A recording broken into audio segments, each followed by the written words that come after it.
Continuamos con esta serie de conferencias sobre el contenido del libro Ciencia y tecnología al servicio de la humanidad, en el cual trato temas sobre la producción, crioconservación y adopción de embriones humanos. Hoy trataremos sobre el capítulo segundo de este libro. El capítulo segundo trata sobre los embriones humanos, experimentación y aspectos jurídicos. En esta conferencia trataré sobre la experimentación y los aspectos jurídicos los dejaremos para la próxima. El fruto de la generación humana, desde el primer momento de su existencia, o sea, desde la formación del cigoto, exige el respeto incondicionado que se merece moralmente al ser humano. El ser humano tiene que ser respetado y tratado como una persona desde su concepción, desde la unión de los dos elementos, o sea, del óvulo y el espermatozoide.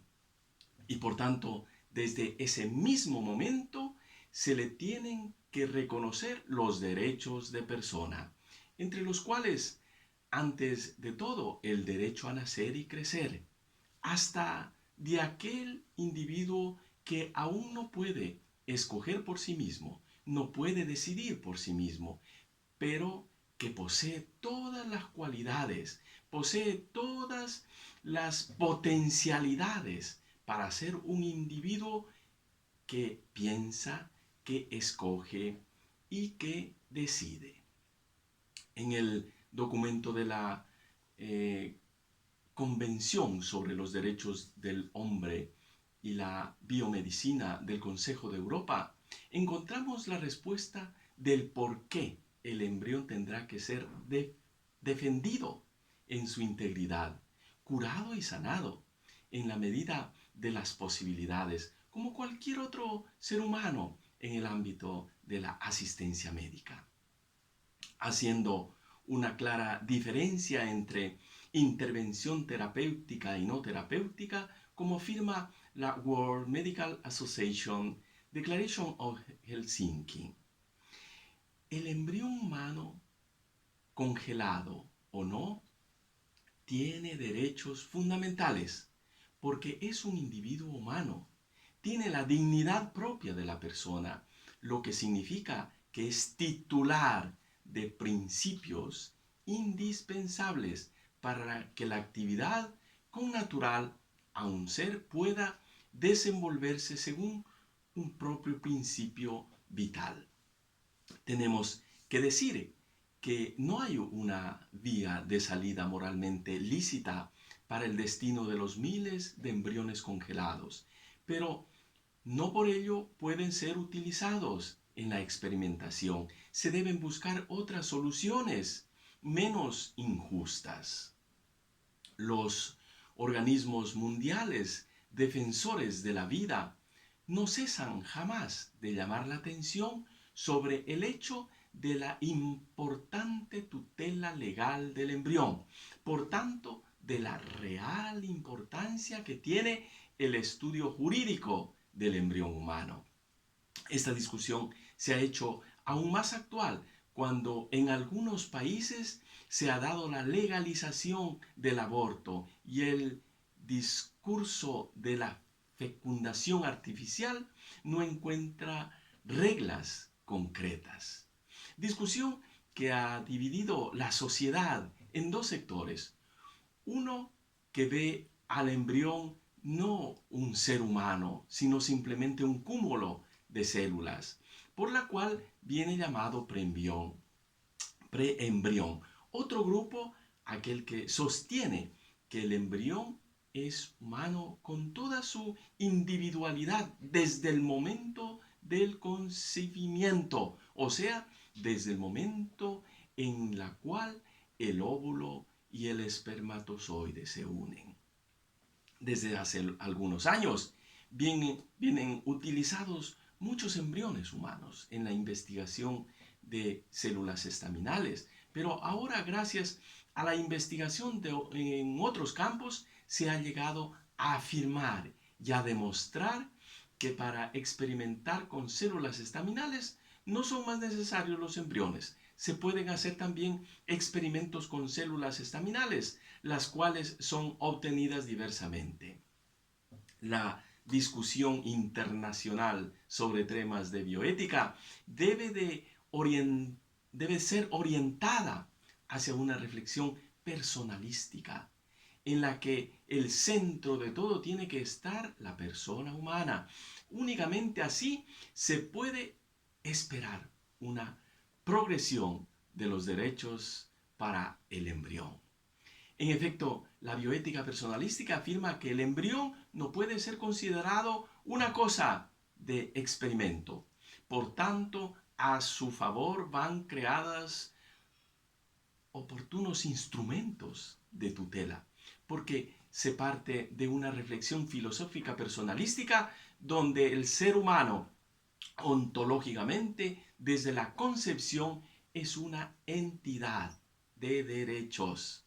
El principio de la defensa de la vida humana tiene que ser sobre cualquier otra finalidad utilitarista, contra cualquier perspectiva de experimentación, la cual comporta siempre la suspensión y la eliminación de embriones humanos. Veamos ahora brevemente la experimentación con embriones humanos. Todas las técnicas de fecundación artificial, sea en la forma homóloga como en la heteróloga, producen necesariamente embriones humanos, los cuales pueden ser utilizados enseguida, sea en la transferencia en útero para un posible embarazo. De lo contrario, son usados en la experimentación o congelados y preservados. El primer destino de los embriones congelados es la experimentación. Si no son utilizados en la experimentación, son eliminados. Dicha eliminación es arbitraria. Cada país da indicaciones para determinar cuánto tiempo es el más prudente para tener en el congelador estas vidas humanas para después eliminarlas. En la investigación y en la experimentación son utilizados sea embriones frescos que congelados, los cuales no han sido transferidos en el útero materno, o simplemente existen embriones que son creados exclusivamente para la experimentación. La investigación con embriones creados para la experimentación en un primer momento se ha dirigido a profundizar los conocimientos sobre las primeras fases del desarrollo del nuevo ser humano. Poco a poco que se profundizaba en tal conocimiento, se mejoraba también los otros campos, como por ejemplo perfeccionamiento de los terrenos de cultivo para los embriones, desarrollar nuevas técnicas de traspaso de embriones en el aparato reproductor de la mujer, o también probar nuevas técnicas de congelamiento y crioconservación. Tales intervenciones son muy discutidas en el ámbito de la ética, tema el cual será tratado en el cuarto capítulo de mi libro. En el presente capítulo se estudia el aspecto científico de la experimentación con embriones humanos desde el punto de vista jurídico. Y ahora veamos brevemente las investigaciones de la biotecnología aplicadas al hombre. Las nuevas biotecnologías, además de crear un fuerte poder de presión en quien tiene interés de acceso, confieren un poder tal vez aún más fuerte porque es más generalizado a los detentores de los conocimientos biotecnológicos mismos. Las investigaciones realizadas en los últimos años sobre las células embrionarias han permitido comprender que pueden ser utilizadas para producir fármacos y vacunas nuevas, células que sirven para los trasplantes y también para la regeneración de los tejidos, técnicas de análisis que no sirven únicamente para la prevención, sino que pueden ser utilizados también en el cuidado de enfermedades genéticas. En el campo de las biotecnologías, la ciencia cada día da pasos de gigante y esto lo podemos observar en las técnicas de diagnosis pre-anidamiento, las cuales hoy en día son mucho más rápidas y eficaces de aquellas del pasado, pero igualmente peligrosas e inmorales, porque son terapias al 100% invasivas, las cuales denigran la dignidad del ser humano y lo ponen delante de serios problemas. Lograr leer la secuencia del DNA e individuar los errores en las sucesiones de las bases tinina, guanina y citosina también es otro suceso de las conquistas de la ingeniería genética. Este tipo de diagnósticos ayudan a tomar decisiones mientras se desarrolla un embarazo.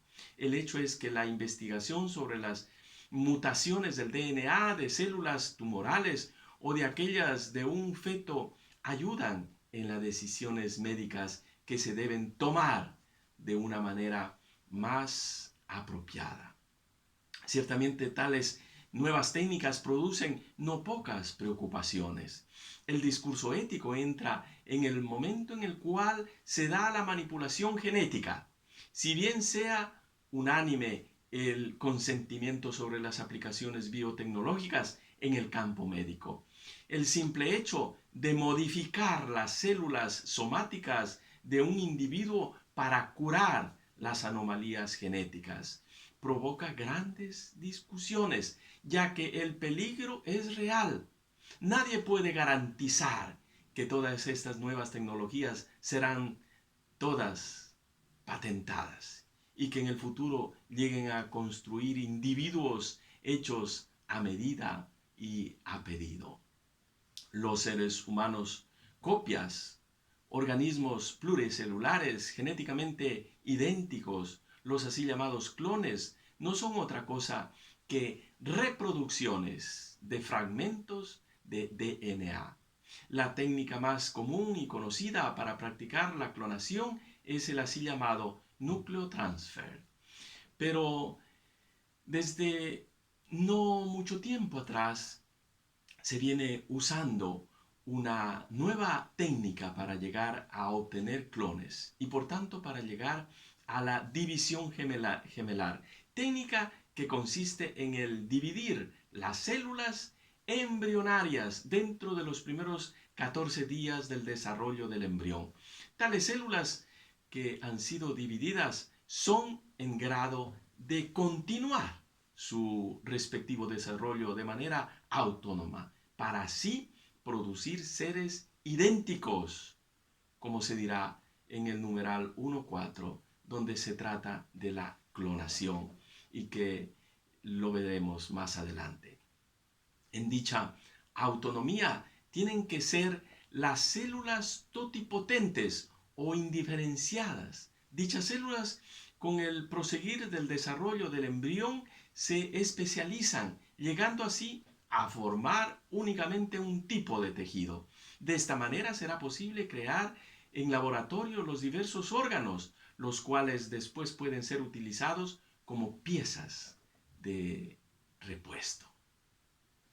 Las biotecnologías aplicadas al ser humano entran directamente en el discurso de la futura sociedad, porque sin lugar a duda, ellos serán los ciudadanos del futuro y por tanto el individuo tiene que ser respetado como parte de un cuerpo social que condivide derechos y deberes. Las biotecnologías, de manera especial la biomedicina, debe respetar el individuo en cuanto miembro de la especie humana. De frente a las novísimas conquistas de la ingeniería genética, se tiene que hacer atención a no poner en peligro no únicamente el hombre, sino que más aún se debe tener cuidado a no lesionar la misma identidad del género humano. Por estas razones, se tiene que analizar atentamente la compatibilidad de los progresos científicos con la dignidad humana. Veamos ahora brevemente las células estaminales. Cuando estudiamos anatomía y fisiología, nos podemos dar cuenta cuánto complejo es el cuerpo humano, formado de numerosos órganos y tejidos, los cuales a su vez son compuestos de varios tipos de células, las cuales son capaces de organizarse y diferenciarse de manera específica. Células nerviosas, células de la sangre, células de la piel, etc. Existen muchísimas características que las hacen diferentes unas a las otras. Características que pueden ser grandeza, forma, estructura, la capacidad de moverse, de crecer, de dividirse y hasta de morir. Estaminal es llamada una célula porque fundamentalmente posee dos características: la capacidad de reproducirse sin diferenciarse, esto es la capacidad de autorrenovarse sin límites. Y segundo, la capacidad de dar origen a células progenitoras, de las cuales descienden poblaciones de células altamente diferenciadas en la cerca 254 tipos de células, entre las cuales tenemos sanguíneas, cardíacas, hepáticas, células nerviosas, células musculares, etc. En el ser humano, durante su desarrollo, cuando alcanza la fase de blástula, cada célula es llamada totipotente porque son en grado de dar origen a una de las 254 diversos tipos de células, de las cuales son formados todos los tejidos del ser humano o del ser adulto. En las sucesivas fases de su desarrollo, las células totipotentes pierden en parte dicha capacidad y se transforman en células multipotentes, cada una de las cuales se pueden transformar en diversos tipos de células. Las células multipotentes forman tres extractos y capas embrionarias, las cuales son denominadas ectodermo, mesodermo y endodermo. El ectodermo dará origen a la epidermis, con los cabellos, los vellos, las glándulas sebáceas y las glándulas sudoríparas. Y además formará el sistema nervioso con el cerebro y la médula espinal. Segundo, del mesodermo se desarrollarán los músculos y el esqueleto, los vasos sanguíneos, los canales linfáticos, los riñones, las glándulas sexuales, el tejido conectivo y los glóbulos rojos. Tercero, el endodermo formará los intestinos, los pulmones y el sistema urinario. Las células multipotentes, continuando su desarrollo, se transforman primero en pluripotentes y luego llegan a ser células especializadas y por tanto se convierten en unipotentes, con la capacidad de ejecutar solo una operación. Este importante pasaje de célula pluripotente a unipotente o especializada no se da para todas las células durante el desarrollo embrionario, sino que continúan también en algunos tejidos del organismo adulto, como por ejemplo en el hígado, que conserva la capacidad de regenerarse. Por última, la terapia celular sería usada en la reconstrucción del tejido cardíaco después de un infarto agudo de miocardio y de reparación de vasos sanguíneos destruidos a causa de procesos patológicos progresivos, tales como la arteriosclerosis y la hipertensión. Veamos un poco la clonación humana. Los gemelos monoovulares son genéticamente idénticos, o sea, que poseen el mismo DNA. Ellos derivan de la unión de un único óvulo con un único espermatozoide, los cuales en las sucesivas divisiones forman los embriones distintos en vez de uno. Según esto, por clones humanos se puede entender como dos individuos idénticos. Pero esto sucede naturalmente. Otra cosa es hablar de clones producidos artificialmente in vitro, después del uso terapéutico de células estaminales embrionales, como hemos estudiado anteriormente. El producir clones en laboratorio se transformó en un objetivo muy importante en el mundo de las biotecnologías, sea en el campo animal como en el campo humano. La clonación, sin lugar a dudas, se ha transformado en una gran realidad en el mundo de las investigaciones científicas. Después de las experimentaciones hechas en diversas partes del mundo, además la clonación se ha difundido y perfeccionado hasta llegar a ocupar el centro de la polémica, sobre todo en los países más desarrollados. La clonación humana es condenada por los gobiernos y por los parlamentos de todo el mundo. Ha sido prohibida por muchos países desarrollados. En los Estados Unidos ha sido prohibida por Bill Clinton y George Bush. También es condenada por los movimientos a favor de la vida, pro-life, de los movimientos religiosos y de los estudiosos de bioética. La próxima conferencia será sobre los embriones humanos, aspectos jurídicos. Te espero para compartir la próxima conferencia. Gracias.